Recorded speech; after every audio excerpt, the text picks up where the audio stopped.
The Sega Dreamcast was Sega's final console, and boy, did they go out with a bang. Remembered for being ahead of its time, Sega's final effort has great games, charm, and for me, great video output.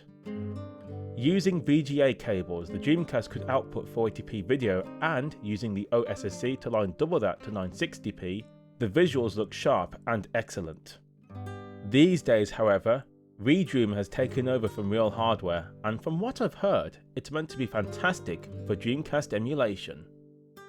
I decided to find out by playing games on Dreamcast and ReDream to see how both look against each other. Here are the settings for ReDream. Pretty straightforward and at a resolution of over 2K using the VGA settings. Fairly high end on the graphics options, I believe. The Dreamcast is using VGA cables into the OSSC at Line 2X mode. With that, let's begin.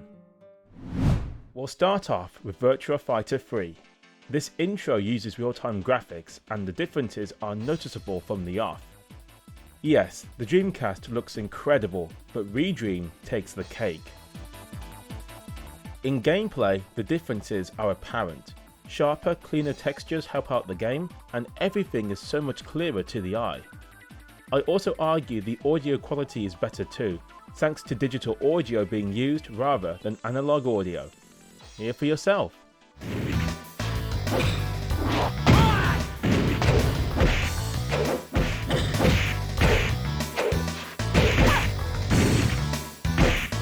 Also, notice the lack of dithering when going from Dreamcast to ReDream.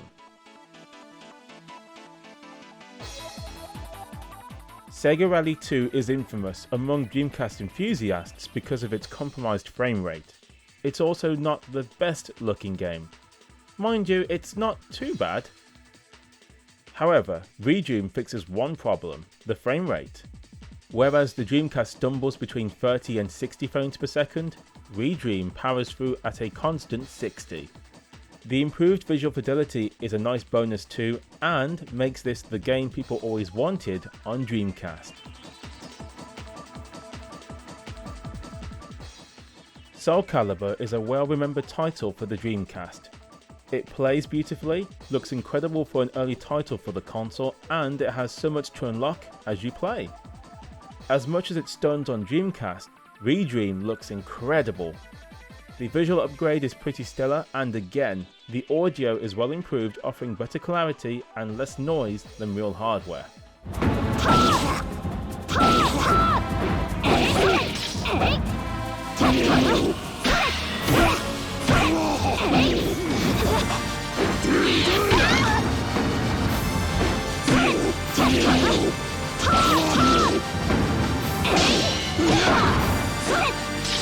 I also had more fun using my PlayStation 3 controller over the Dreamcast 2's controller, which was starting to hurt my hand after about an hour of playing. Again, the lack of dithering also helps too on the ReDream side. Either way, you're getting an incredible experience whichever way you choose to play.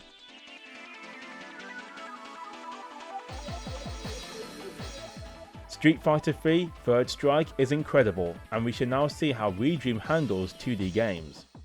On real hardware, the VGA video is very sharp and holds up very well indeed.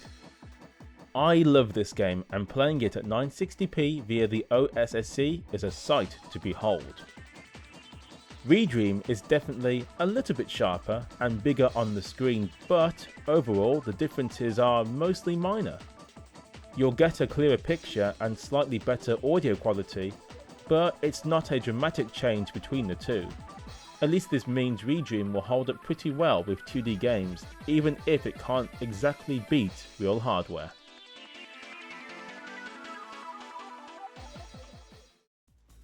Vampire Chronicles is another 2D fighting game, and I adore it. Known as Darkstalkers in the West, this series needs a reboot, and I mean a proper reboot. Anyway, on Dreamcast, the game looks great and is sharp visually. The colours are great too.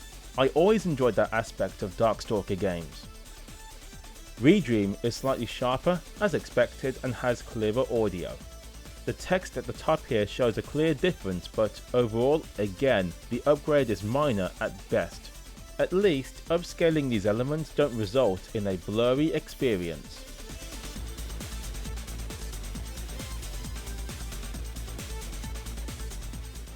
Dino Crisis will be the last game I look at in depth. This one is interesting as it actually doesn't support VGA natively, although I'm using a patched file which does work and is the best way to play. The visuals are not as sharp as expected. There's some kind of filter applied by default and it cannot be removed. It might be a bilinear filter which is making the game look softer than normal, especially in the characters' faces. The dithering is fairly heavy too, you can see it everywhere. REDREAM makes everything look a little bit strange too. The resolution is higher, but the sharpness doesn't seem to be there, almost as if the bilinear filter setting has been turned up. The game looks sharper with less anti-aliasing, but I'm not sure if I prefer the new look on display. It still looks good enough, but I'm actually leaning towards the Dreamcast look on this one.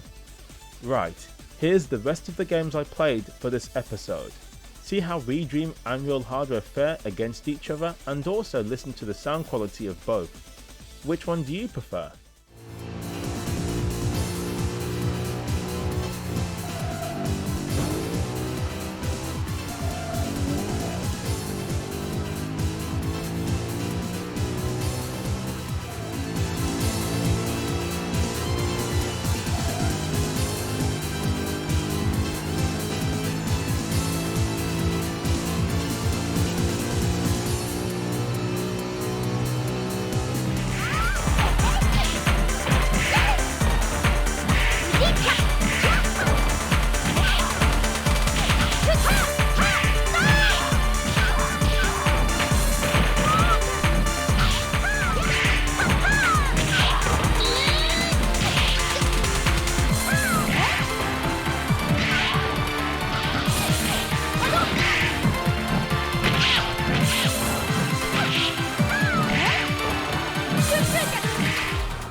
Well, there we are. The Dreamcast can still wow gamers even today thanks to the VGA output, and its games have aged pretty well. I enjoy exploring the world of the Dreamcast, and it continues to have support thanks to the homebrew market. REDREAM is a great emulator.